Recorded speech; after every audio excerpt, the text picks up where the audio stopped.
আসসালামু আলাইকুম রহমতুল্লাহি ওবরকাতুহু। সম্মানিত দর্শক, ডক্টর মোহাম্মদ ইউনূসের ১৭ কিংবা ১৮ মাসের শাসন, এটিকে কিভাবে মূল্যায়ন করবেন? তিনি কি সফল হয়েছেন নাকি ব্যর্থ? আপাত দৃষ্টিতে মনে হচ্ছে সারা বাংলাদেশের মানুষ তার পেছনে লেগেছে এবং আমাদের দেশের যে চরিত্র, সেক্ষেত্রে ক্ষমতা হারালে মানুষের কাপড়-চোপড় থাকে না। ডক্টর মোহাম্মদ ইউনূসের সঙ্গে যারা জুটেছিলেন, যারা এসেছিলেন এই বাংলায়, অবস্থার দৃষ্টি মনে হচ্ছে তাদের বাকি জীবন স্বস্তিতে কাটবে না। তারা যা কিছুই করবেন তা আমাদের যে জনগণ কোনো অবস্থাতেই গ্রহণ করবে না। আপনি চিন্তা করুন যে ১/১১-র সময় সেই মঈনুদ্দিন ফখরুদ্দীন সাহেব, তারা কিন্তু অনেক ভালো কাজ করে গেছেন। কিন্তু এখনো পর্যন্ত এই বাংলার জমিনে মঈনুদ্দিন ফখরুদ্দীন এবং তাদের কোনো অ্যালাইড ঠিকমতো চলাফেরা করতে পারছেন না। এমনকি মঈনুদ্দিন ফখরুদ্দীন তারা আমেরিকার মাটিতে থাকার পরেও সেখানে কিন্তু বাঙালি অধ্যুষিত এলাকাতে তারা ঘোরাফেরা করতে পারেন না। ডক্টর মোহাম্মদ ইউনূস ক্ষমতা হারিয়েছেন অল্প কয়দিন হলো। হারাতে এই যে তিনি ক্ষমতা হারিয়েছেন, এই কথাটা বললাম জেনে শুনেই। মূলত পরিস্থিতি যেভাবে এগোচ্ছিল তাতে মনে হচ্ছিল যে তিনি ক্ষমতায় থাকবেন, এত সহজে তিনি ক্ষমতা দেবেন না। কিন্তু যেভাবে তেল করে একেবারে আব্বা আব্বা করে, বলতে গেলে নিয়তির টানে ক্ষমতা যেভাবে হস্তান্তরিত হয়ে গেল, সেখানে কি আসলে ডক্টর মোহাম্মদ ইউনূসের কিছু করার ছিল? কিচ্ছু করার ছিল না। আমাদের বুদ্ধি অল্প, কিন্তু এই কথাগুলো আমরা অনেক আগে বলেছি যে তারেক রহমান সাহেব যেদিন দেশে আসবেন, ওই দিন থেকে যমুনার কোনো গুরুত্ব থাকবে না।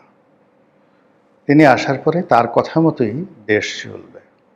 এই কথা কিন্তু সেই ২০২৪ সনে আমি বলেছিলাম। বাস্তবে তাই হয়েছে। তো ডক্টর মোহাম্মদ ইউনূস যারা লোকজন আছেন, তারা কাদের কথা মতো চলেছেন, কিভাবে কি করেছেন আমি বলতে পারি না। তবে আমরা বাইরে থেকে যে জিনিসগুলো দেখেছি তাতে মনে হয়েছে যে তার কাজগুলো সঠিক হয়নি। আমরা সমালোচনা করেছি। আর সমালোচনা করার কারণে পান্না জেলে গেছে, সাংবাদিক পান্না, আনিস আলমগীর জেলে গেছেন। হয়তো সামর্থ্য থাকলে আমাকেও তারা জেলে নিয়ে নিত, বা আল্লাহ আমাকে রক্ষা করেছেন। যে কোনো কারণে হোক আমি রক্ষা পেয়ে গেছি। কিন্তু আমরা যে কথাগুলো বলেছি মূলত, সেই কথাগুলি এখন বাস্তবে তাদের ক্ষেত্রে প্রযোজ্য হতে যাচ্ছে। ইন্টারনেটে একটি ছবি ভাইরাল হয়েছে। মনির হায়দার নামে একজন ইত্তেফাকে একসময় চাকরি করতেন, তার আগে জনকণ্ঠে চাকরি করতেন সাংবাদিক। রেপুটেশন ভালো না। শুধু এতটুকু বললাম, আমার সাথে একটা সময় টকশো করতেন, কথাবার্তা হতো। আমি তার অনেক কথা সমালোচনা করতাম। করার পরে উনি একদিন আমার হাত ধরে বললেন যে, রনি ভাই, আপনি আমার সমালোচনা করেন, আপনার ভাবি তো আপনার টকশো দেখে, আমার অপরাধ কী? এরপর থেকে আসলে মনির হায়দারের কখনোই সমালোচনা করিনি, অন জেন্টলম্যান গ্রাউন্ডে। এরপর দেখলাম যে অলানে ছাড়ে তিনি আমেরিকাতে চলে গেছেন। তো আমেরিকাতে চলে যাওয়ার পরে সাংবাদিক মাসুদ কামাল, তার কলিগ ছিলেন, তিনি তাকে চাকরি দিয়েছেন। তো তার কাছে শুনলাম তার আমলনামা, যেটা আমি জানতাম না। মানে কীভাবে তার চাকরি হলো, কীভাবে তিনি সেই চাকরি করতেন, ইত্যাদি ইত্যাদি সব কিছু। এরপরে একজন রাজনৈতিক ব্যক্তিত্ব, মিরপুরে এস এ খালেক সাহেবের যে ছেলে সাজু, এবার নির্বাচনে দাঁড়িয়েছেন, তিনি কথা প্রসঙ্গে একদিন মনির হায়দারের কথা বললেন। তো মনির হায়দারের কথা বলার পরে তিনি একেবারে রীতিমতো আঁতকে উঠলেন, যে বললেন যে, আরে বলেন কি, ও তো এই করেছে, আমার সাথে এই করেছে, আমার বিরুদ্ধে রিপোর্ট ছাপিয়ে তারপরে সেটা আমার কাছ থেকে প্রতি মাসে মাসে ওই আমাদের 10,000 না 15,000 টাকা করে আমার কাছ থেকে নিয়েছে। একই অবস্থা এহসানুল হক মিলন। এহসানুল হক মিলন যখন মন্ত্রী ছিলেন, তার বিরুদ্ধে একবার রিপোর্ট ছাপা হলো। আবার কি কারণে যেন এহসানুল হক মিলনের সাথে তার খুব ভালো বন্ধুত্ব হয়ে গেল। একজন সাংবাদিক আছেন পরিচিত, এহসানুল হক মিলনের পরিচিত। তো তার নাম মিস্টার পাটোয়ারি, বিটিভিতে একসময় কাজ করতেন, বেশ সিনিয়র সাংবাদিক, এখন টকশো করেন। তো তিনি একদিন গিয়ে দেখলেন যে এহসানুল হক মিলন যখন মন্ত্রী তখন তার সাথে একই বিছানায় মনির হায়দার শুয়ে আছে। তখন তিনি এহসানুল হক মিলনকে রীতিমতো একটু কটু বাক্য বললেন, বকাঝকা করলেন যে ২ দিন আগে যেই লোক আপনার বিরুদ্ধে রিপোর্ট করেছে আজ আপনি তার সঙ্গে গলাগলি করে বেডরুমে শুয়ে আছেন। আপনি তো মানে নির্বুদ্ধিতার একটা সীমা আছে। কথা সত্য মিথ্যা পাটোয়ারি সাহেব বলতে পারবেন আর এহসানুল হক মিলন বলতে পারবেন। আমি শুনেছি আর পাটোয়ারি সাহেব আমাকে এই কথা বলেছেন। আমাকে নিষেধ করেনি, তাই আমি কথাটা মিডিয়াতে বলে দিলাম।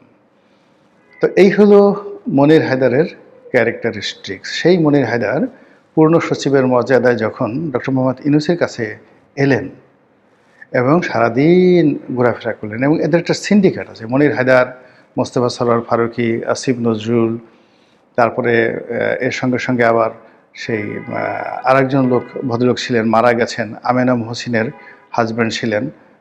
তো এরা সবাই একসাথে চলতেন। এদের অনেক অভ্যাসই প্রায় সেম ক্যাটাগরি। আপনি তো বুঝতে পারছেন সেম ক্যাটাগরির মানে পানীয় ঠানীয় পান করা, যে কোনো, সেটা কোকাকোলা হোক বা অন্য যে কোনো জিনিস হোক, একসাথে পান করার অভ্যাস এদের রয়েছে। তো সেই মনির হায়দার আসলেন, তারপরে লুৎফে সিদ্দিকী আসলেন। লুৎফে সিদ্দিকী এই মানুষটি মানে কি বলবো, মানে এর বাবা আইজি সাহেব ছিলেন, খুব ভালো মানুষ ছিলেন। তারপর তার মা রেহানা সিদ্দিকী, তিনি একজন ভালো শিল্পী ছিলেন।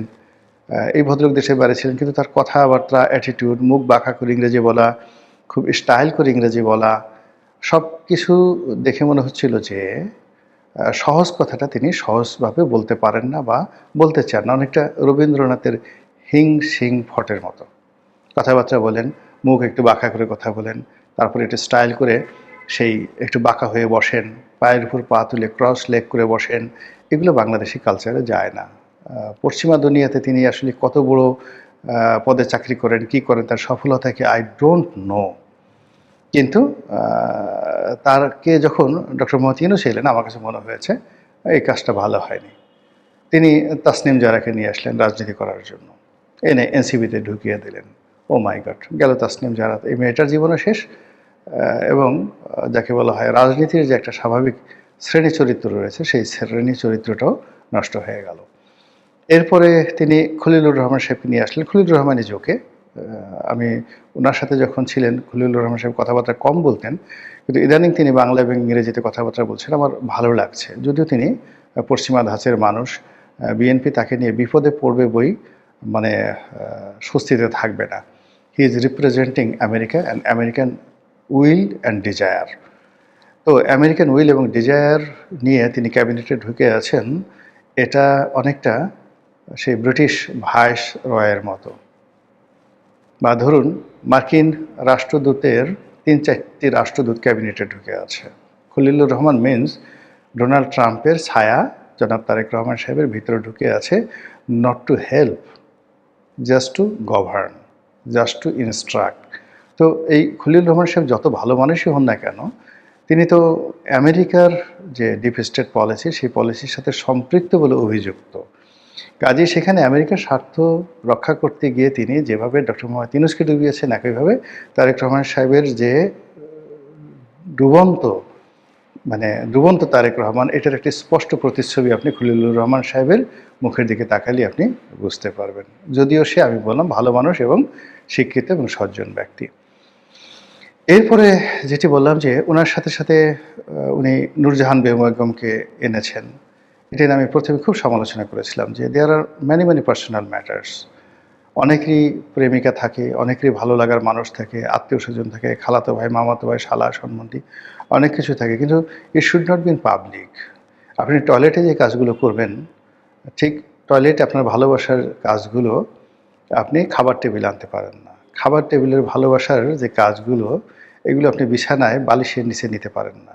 আপনি চিন্তা করুন তো, 3টি রোস্ট বা 4টি খাসির লেগ রোস্ট আপনি বালিশের নিচে নিয়ে ঘুমালেন, লোকজন আপনাকে কী বলবে? পাগল বলবে। অথচ আপনি যদি একই কাজ ওই লেগ রোস্ট নিয়ে মুখের কাছে নিয়ে নাচেন, গান ডাইনিং টেবিলে এই কাজগুলো করেন, আপনাকে কেউ মন্দ বলবেন না। কিন্তু একই কাজ আপনি বেডরুমে করলে লোকজন আপনাকে মন্দ বলবে। আর আপনি যে কাজগুলো বেডরুমে করেন, সেই কাজগুলো যদি মসজিদের ধারে কাছে গিয়ে একটু করার চেষ্টা করেন বা কথাবার্তা ওই ধরনের কথাবার্তা বলার চেষ্টা করেন, লোকজন আপনাকে জুতা পিটা করবে, রীতিমতো জুতা পিটা করবে। যে আচরণ আপনি মশার সাথে করেন, একই আচরণ আপনি মাছির সাথে করতে পারেন না। যে আচরণ আপনি মশা এবং মাছির সঙ্গে করেন, সেই আচরণ আপনার প্রিয়তমা যদি আপনার গালে চিমটি কাটে, আপনি মশা মাছির মতো তার সাথে আচরণ করতে পারেন না। দেয়ার আর ম্যানি ম্যানি থিংস। তো এখন ডক্টর মোহাম্মদ ইউনূস তার পরিবার, ঘর, সংসার, গ্রামীণ ব্যাংক এবং রাষ্ট্রের যে কর্ম সব একত্র করে ফেলেছিলেন। এখানে একদিকে লামিয়া মোর্শেদ, আর একদিকে নূরজাহান, একদিকে তার বাংলাদেশি কন্যা, অন্যদিকে তার আমেরিকান কন্যা, একদিকে তার গ্রামীণ ব্যাংক, অন্যদিকে তার গ্রামীণ ফোন, একদিকে তার নোবেল পুরস্কার, অন্যদিকে তার প্রধান উপদেষ্টা পদ, একদিকে জামাতের প্রতি ভালোবাসা, অন্যদিকে সেই এনসিপিকে দিয়ে দীর্ঘমেয়াদী কিছু করার চেষ্টা, অন্যদিকে তারেক রহমান সাহেবের সাথে একটা সমঝোতার চেষ্টা, সব মিলিয়ে এমন একটা লেজে গোবরের অবস্থা তিনি করে ফেলেছিলেন, যার ফলে তার এই ১৭ মাসে যে দুর্বিষহ ঘটনার সময় ঘটেছে বাংলাদেশের রাজনীতিতে, বাংলাদেশের অর্থনীতিতে, বাংলাদেশের সমাজ ব্যবস্থায় এবং রাষ্ট্রযন্ত্রের যে গুরুত্বপূর্ণ যে জায়গাগুলোর যে অস্তিত্ব ছিল, যে স্ট্রেংথ ছিল, শক্তি ছিল, সবগুলো তছনছ হয়ে গেছে। ১৭ মাসের বিচার ব্যবস্থা, সেটা হাইকোর্ট থেকে শুরু করে নিম্ন আদালত, ১৭ মাসের পুলিশি ব্যবস্থা, আইজির অফিস থেকে শুরু করে থানা, ১৭ মাসের রাজনীতি, আওয়ামী লীগ, বিএনপি, জামাত, সবার মধ্যে যে পারস্পরিক যে সম্পর্কটা ছিল সব ভেঙে চুরে চুরমার খান খান হয়ে গেছে, যেটিকে বলা হয় ভাতৃঘাতী সংঘাত। রাজনীতিবিদদের মধ্যে যদি সংঘাত শুরু হয়, এই সংঘাত দীর্ঘদিন চলতে থাকে।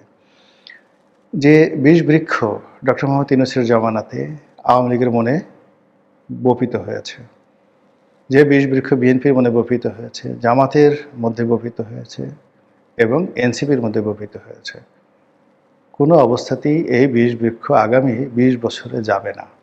শুধু নিত্য নতুন ধুতরা গাছ উৎপন্ন হবে, ধুতরার ফালুন তৈরি হবে, আর সেই ধুতরার গাছের বিষ একেবারে কালবৈশাখীর শক্তি নিয়ে প্রবল বেগে এই ধুতরার বিষ ডক্টর মোহাম্মদ ইউনূসের দিকে ধাবিত হবে। মহান আল্লাহ জানেন তার শেষ পরিণতি কী, এবং আমরা কেউ জানি না, আমরা শুধুমাত্র তার জন্য দোয়া করতে পারি। মহান আল্লাহ আমাদের সবাইকে হেদায়েত দান করুন এবং হেফাজত করুন। আসসালামু আলাইকুম ওয়া রাহমাতুল্লাহি ওয়া বারাকাতুহু।